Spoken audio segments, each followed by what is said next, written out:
Hello then, business tonight. The surge in COVID-19 infections has dealt a fresh blow to air travel in India. The country's airlines are under renewed pressure to raise cash or face the risk of having to downsize, consolidate, or have their planes repossessed. Air passenger traffic fell nearly 30% last month from March. It has also halved so far in May.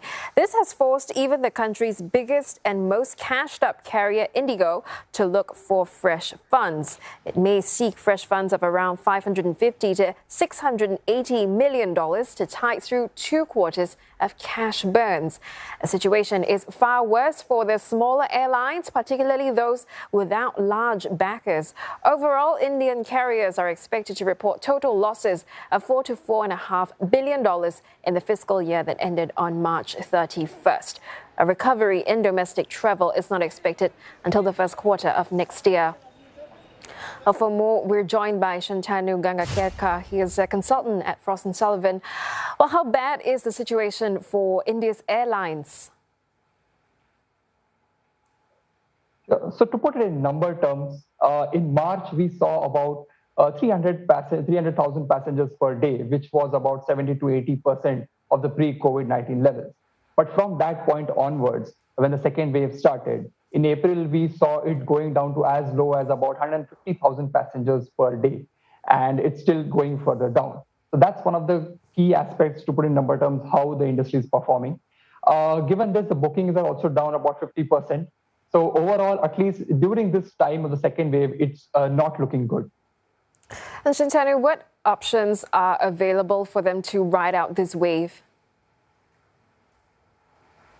The key goal for airlines to ride out this wave will be to save costs.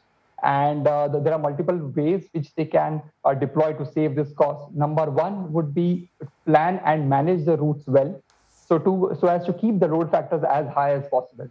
And the moment you have high load factors, there's where they can reduce costs and at least start gaining some amount of increase in revenues. Second is they will have to get in some mutual contracts with the airports, be it in terms of discounted landing fees, discounts on parking fees. So that's second option. And to see more on a long-term option, it could be sale and leaseback options for their aircraft. So how they can generate more cash with that method. And also they'll have to look at the composition of the fleet to match the demand, which will be primarily domestic, and it will be lowered for the next at least Q1, Q2 of next year. What changes are likely in the Indian aviation space as the country emerges from the crisis? India primarily is dominated by domestic demand, and that is not going to change at least for some years going forward. And hence, so once this second wave is hopefully to die down, the demand will start coming back up, which we also saw after the first wave. So domestic is going to be key. And what will feed into this is how the leisure travel comes up. Because for a long time, at least business travel will not take up the pre-COVID-19 levels. So leisure travel, which will be supported by domestic, is what is going to see. When in terms of international demand, it will be at least 2023, not before that we'll start to see some demand from international coming in.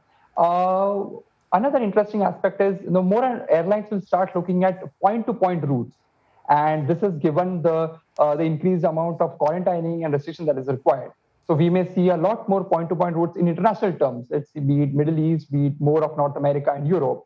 And so that's how the Indian aviation would shape going forward. All right, thank you so much for that, Shantanu Gangakhedkar from Frost & Sullivan.